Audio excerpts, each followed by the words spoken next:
तर नागपूर हिंसाचार प्रकरणी आणखी दोघांना अटक झाली आहे। एमडीपीचा कार्यकारी अध्यक्ष हमीद इंजिनियरला बेड्या ठोकण्यात आल्यात।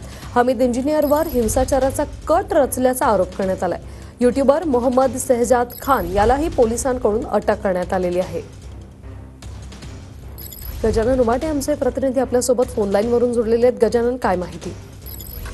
नागपूर हिंसाचार प्रकरणामध्ये दोन मोठी अटक ज्या आहेत त्या काल रात्री झालेल्या आहेत। त्यामध्ये एमडीपी म्हणजे मायनॉरिटी डेमोक्रेटिक पार्टीचा कार्यकारी अध्यक्ष हमीद इंजिनियर आणि त्यासोबतच युट्यूबर मोहम्मद शहजाद खान या दोघांनाही पोलिसांनी अटक केलेली आहे।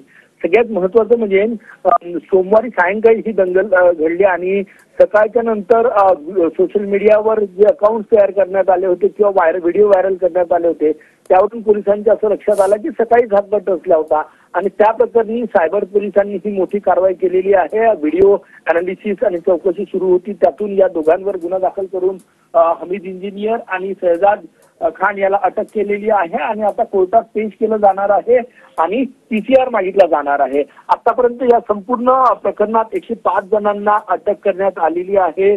त्यातले काही त्यामध्ये सगळ्यात महत्त्वाचं म्हणजे याचा मास्टर माइंड जो आहे तो एमडीपीचा हमीद इंजिनियर सोबत इंजिनियर ज्या पक्षाचा आहे त्याच पक्षाचा जो मास्टर माइंड होता जो आता न्यायालयीन कोठडीमध्ये आहे त्यांनी सुद्धा अर्ज केलेला आहे आपल्या जामिनासाठी। पण सगळ्यात महत्त्वाचं या दोन अटक ज्या आहे त्या मोठ्या अटक आहे आणि यामध्ये आता काय यांच्या चौकशीतून पुढे येतं हे पुढच्या काळात कळेल। हमीद इंजिनियरची अटक ही मोठी अटक मानली जाते।